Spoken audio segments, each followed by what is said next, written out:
The Galactic Council chamber looked exactly like what would happen if someone asked a committee of aliens to design the most unnecessarily dramatic meeting room in the universe. Floating crystals provided mood lighting, holographic displays showed absolutely nothing useful, and the chairs were designed for at least 17 different body types, none of which looked remotely comfortable. High Chancellor Vex Mara, a being who resembled a cross between a praying mantis and a tax auditor, tapped her ceremonial gavel against the quantum podium. The sound echoed through the chamber with the kind of artificial importance that screamed, "We take ourselves very seriously here." "Order, order," she declared, her voice carrying the authority of someone who had never been told no in approximately 4 centuries. Today's agenda concerns the primitive planet designated Earth 3. Ambassador Glitch, representing the silicon-based collective, raised one of his mechanical appendages. He looked like someone had asked a toaster to cosplay as a diplomat. "High Chancellor, our preliminary scans indicate this planet houses numerous savage species. Surely this is beneath our attention?" "Ah, but that's precisely the issue," Vex Mara replied, her compound eyes gleaming with the kind of bureaucratic excitement that preceded terrible decisions. "Our xenobiological surveys have identified multiple apex predators on this world. We need to determine which beast truly rules their ecosystem before we can properly classify the planet." The chamber buzzed with the alien equivalent of interested murmuring. It sounded like a broken air conditioning unit having an argument with a dying modem. Counselor Thrax, a purple blob who somehow managed to look perpetually condescending despite having no discernible facial features, wobbled forward. "High Chancellor, surely any species capable of space travel would have already contacted us. These Earth creatures are clearly primitive." "Exactly my point," Vex Mara said, spreading her arms wide in a gesture that was probably meant to be dramatic but looked more like she was trying to dry her armpits. "We need to study their dominant predators to understand their hierarchy. Knowledge is power, and power is, well, also power." The logic was flawless by Galactic Council standards, which meant it made absolutely no sense to anyone with functioning brain cells. "I propose we send a research team," announced Dr. Clix Knox, the Council's chief xenobiologist. He was a tall, gray being with enormous black eyes who looked like he'd been designed by someone who had only heard descriptions of aliens secondhand. "We'll observe their apex predators in their natural habitat and determine which species holds dominance." "Brilliant," Vex Mara declared, banging her gavel again. "Who shall we send?" "I recommend Commander Blorf for military expertise, Science Officer Kleep for technical analysis, and Junior Researcher Zot for, well, someone has to carry the equipment." The chamber erupted in the alien equivalent of applause, which sounded like a dolphin trapped in a bubble wrap factory.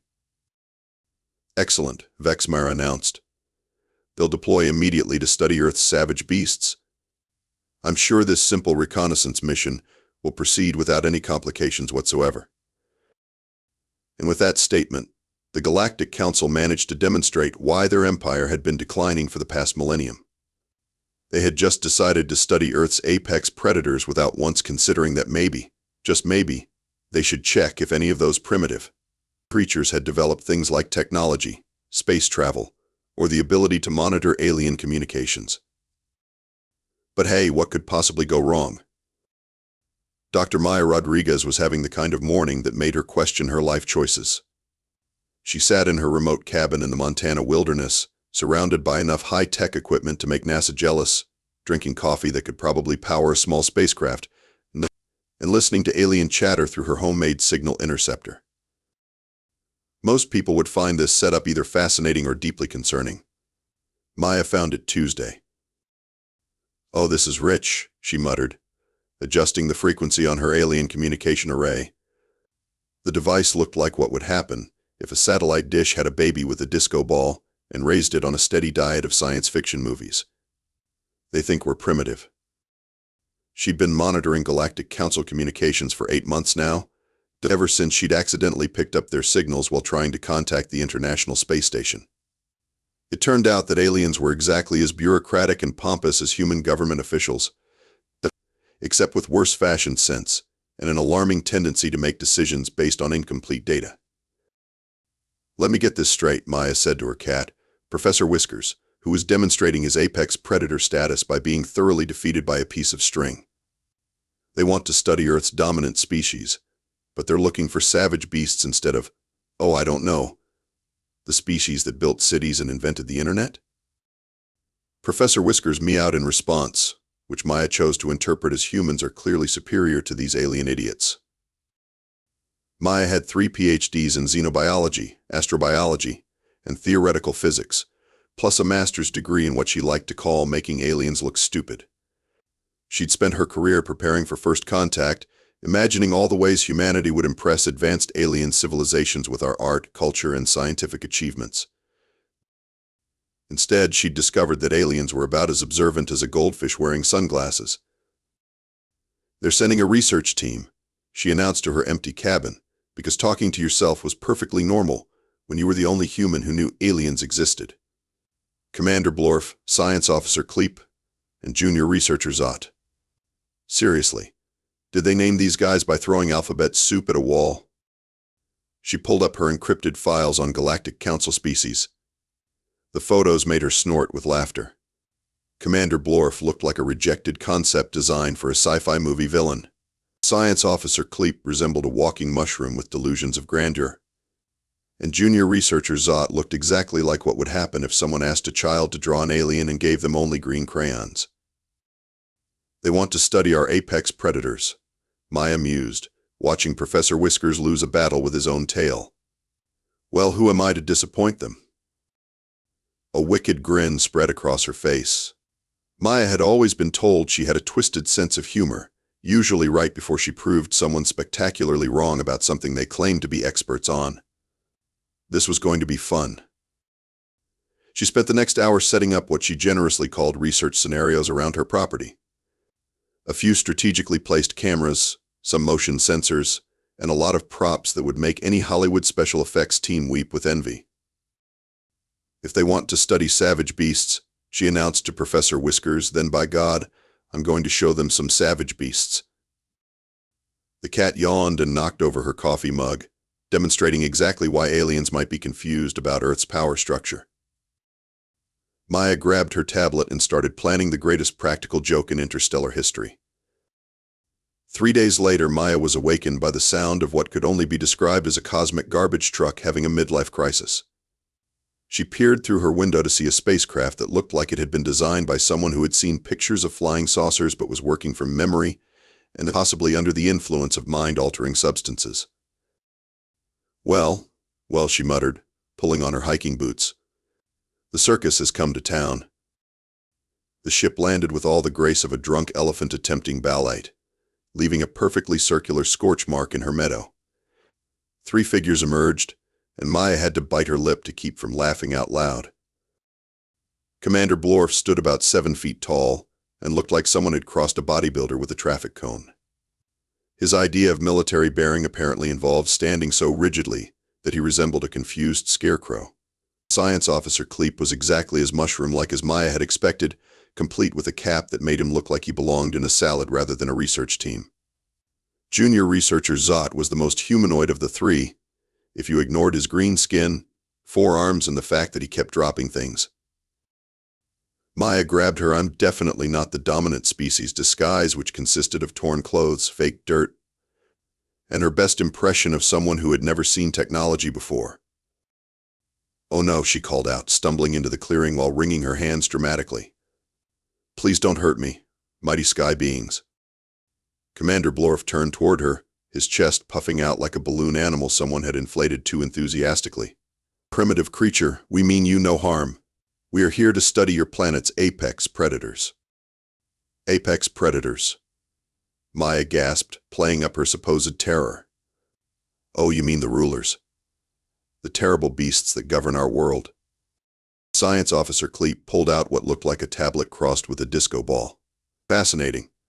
This primitive specimen appears to have some form of language." "I'm not a specimen," Maya protested weakly. "I'm just a humble servant of the great beasts. My name is, Mary." She'd panicked and given them the most generic name she could think of. "Sue her." "Mary," Commander Blorf repeated, managing to make it sound like he was announcing the discovery of a new planet. We require your assistance in locating these great beasts. Oh, I couldn't possibly, Maya said, wringing her hands even more dramatically. The fur lords and the feathered tyrants forbid us from revealing their secrets to outsiders. Junior researcher Zot dropped his scanner for the third time and scrambled to pick it up. Commander, the readings are off the charts. This planet has an incredibly complex ecosystem. Off the charts because you keep dropping the scanner, Zot, Kleep muttered. Maya had to cough to cover a laugh. I suppose I could guide you, but only if you promise not to anger the great beasts. They have terrible powers. What kind of powers? Blorf demanded, his voice carrying the authority of someone who had never met a house cat.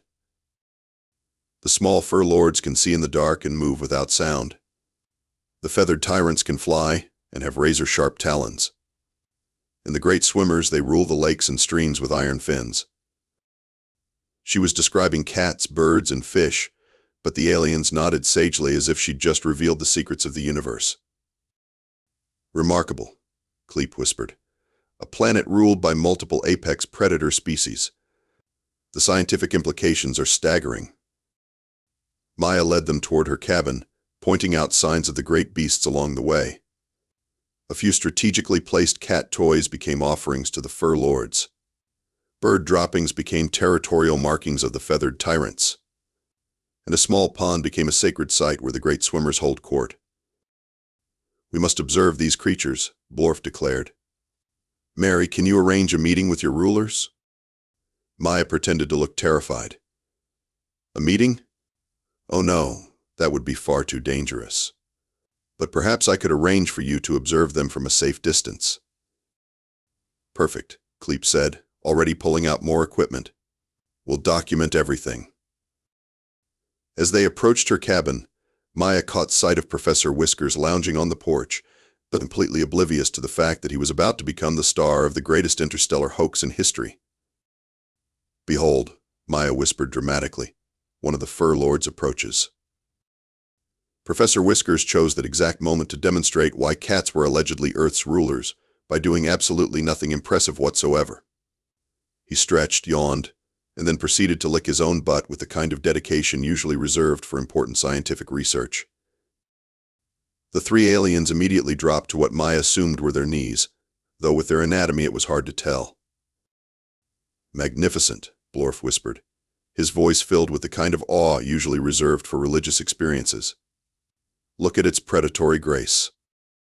Maya had to bite her tongue to keep from pointing out that Professor Whiskers was currently losing a battle with his own tail. Yes, the fur lords are very graceful.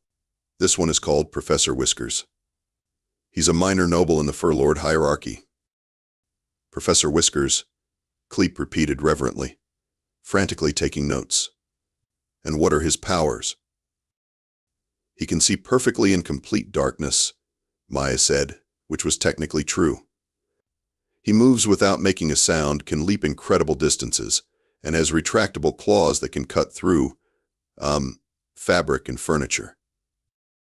All of this was absolutely true about cats, but the way Maya said it made Professor Whiskers sound like a furry ninja assassin. The claws, Zot gasped, dropping his scanner again.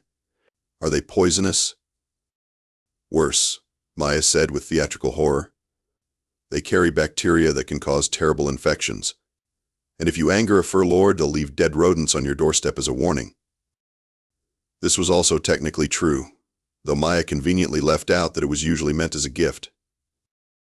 Professor Whiskers chose that moment to demonstrate his apex predator status by falling off the porch while trying to catch a butterfly. The aliens interpreted this as a tactical retreat to higher ground for better surveillance. Incredible hunting instincts, Blorf observed. Next, Maya led them to observe the feathered tyrants, which turned out to be a family of perfectly ordinary robins who had built a nest near her cabin. She'd spent the morning scattering birdseed to ensure they'd be active.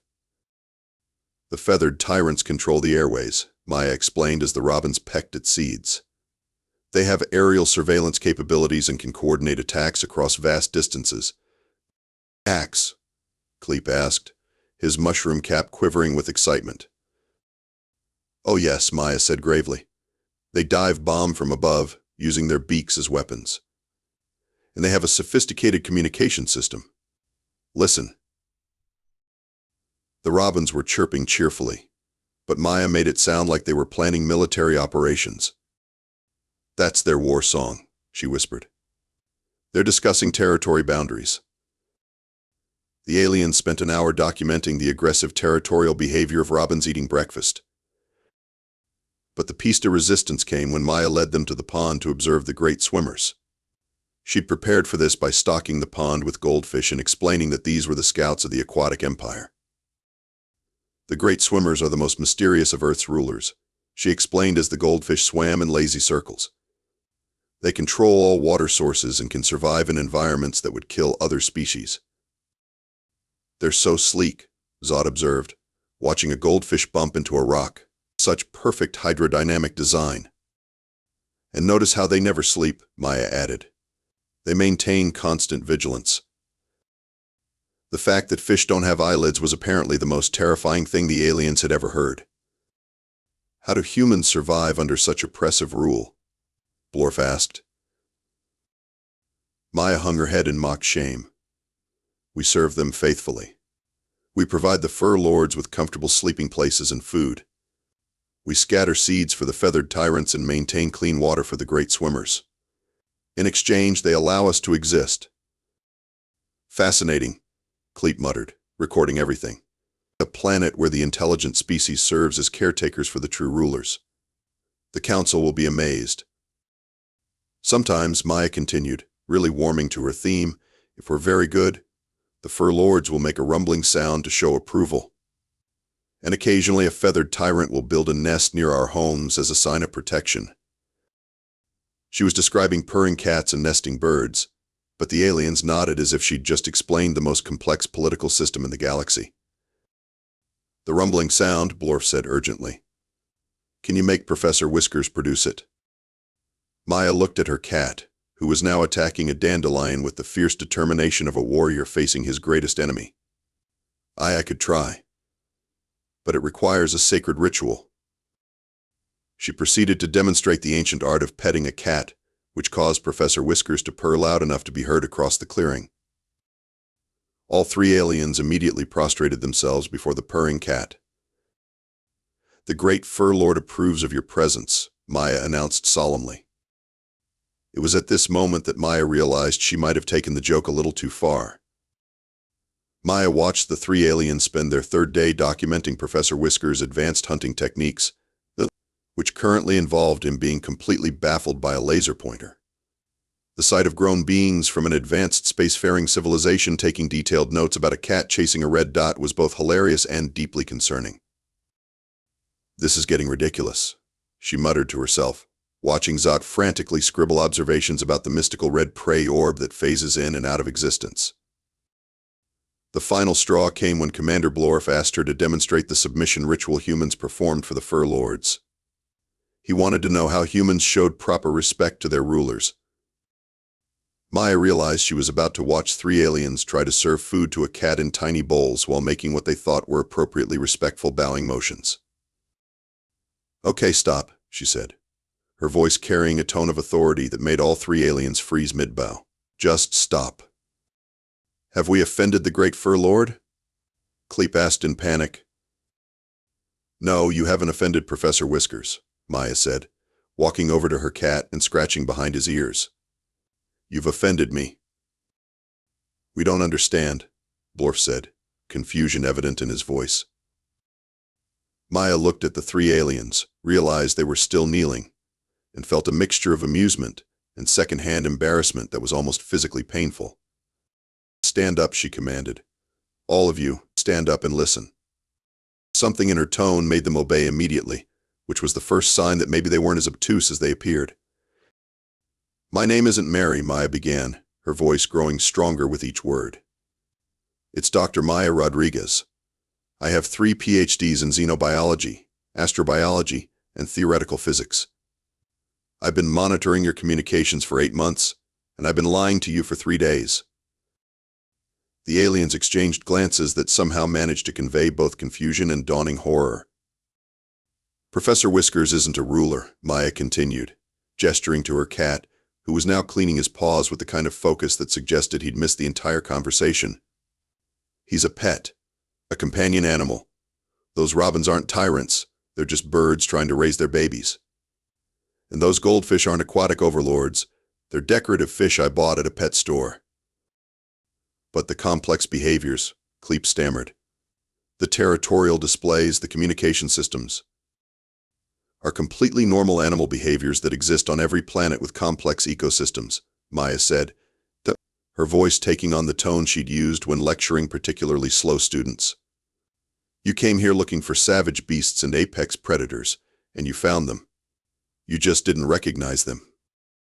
She walked over to her cabin and emerged with a tablet, pulling up images of human cities, space stations, and technology. These are our cities, she said, showing them pictures of New York, Tokyo, and London. These are our spacecraft. These are our scientific instruments. We've been to our moon, we've sent probes to other planets, and we've been listening to your radio chatter for decades. The three aliens stared at the images with the kind of expression usually reserved for people who had just realized they'd been wearing their underwear on the outside. You want to know about Earth's apex predator? Maya asked, her voice rising with each word. You want to know which species rules this planet? She stood up straight, her 5'6" frame somehow seeming to tower over the 7-foot-tall Commander Blorf. You asked which beast ruled Earth, she said, her voice carrying the weight of an entire species' dignity. I simply raised my hand. The silence that followed was broken only by Professor Whiskers, who chose that moment to cough up a hairball, as if to punctuate the revelation with the kind of timing that only cats possessed. Humans, Maya continued, are the dominant species on this planet. We domesticated these animals thousands of years ago. We keep them as companions, not rulers. We've shaped this entire planet's ecosystem to suit our needs.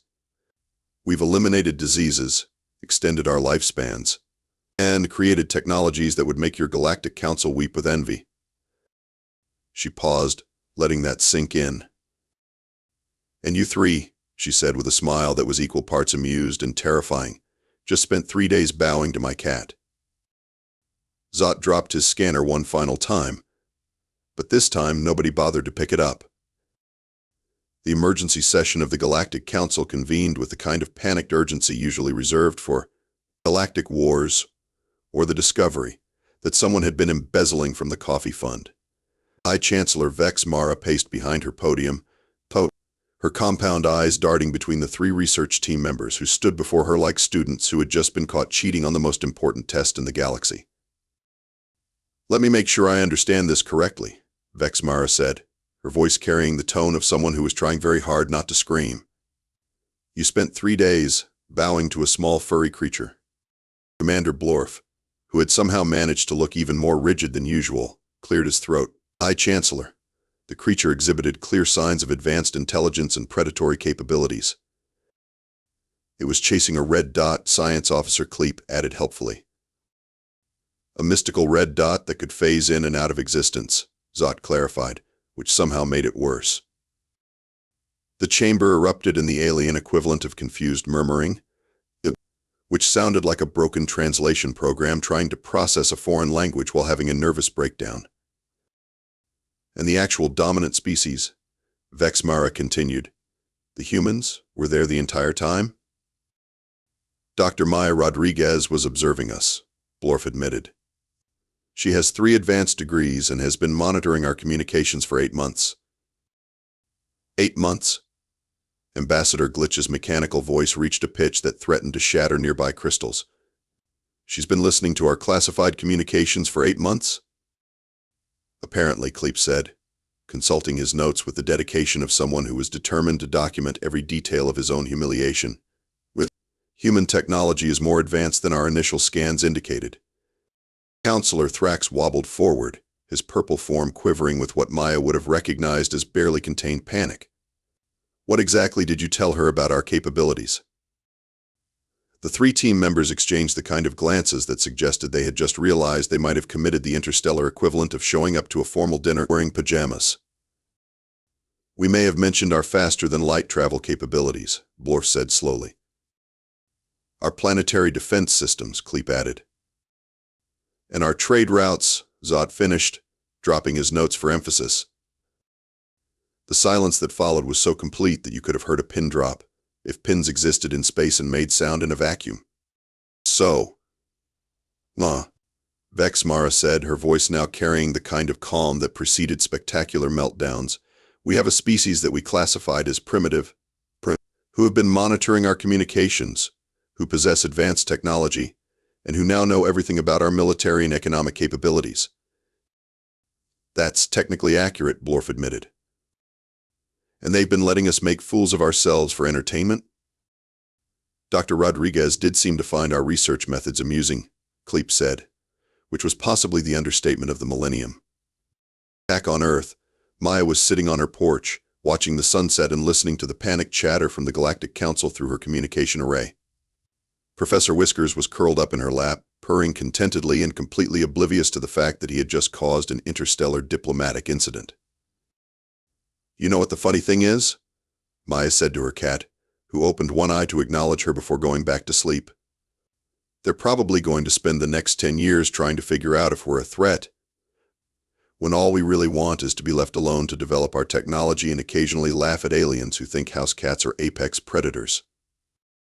She took a sip of her coffee and smiled at the increasingly frantic alien chatter. I mean, seriously, she continued, any species that can be fooled by a cat playing with a laser pointer probably isn't ready for first contact anyway. Maybe in another few hundred years when they've figured out basic observation skills. Professor Whiskers opened both eyes and gave her a look that clearly said, are you going to keep talking, or are you going to provide more of those excellent chin scratches? You're right, Maya said, obliging him with the requested chin scratches.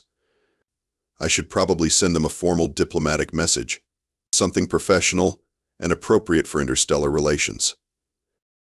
She reached for her tablet and composed a brief message to the Galactic Council. To whom it may concern, thank you for the entertaining visit. Professor Whiskers enjoyed meeting your research team. If you'd like to establish formal diplomatic relations with Earth, please contact the United Nations rather than randomly landing in my backyard. Also, next time you want to study apex predators, maybe start with something that doesn't sleep 18 hours a day. Sincerely, Dr. Maya Rodriguez, unofficial Earth ambassador to confused aliens. She hit send and leaned back in her chair, listening to the sound of an entire galactic government having a collective nervous breakdown. Well, Professor Whiskers, she said to her cat, I think we've officially made first contact. How does it feel to be the most feared predator in the galaxy?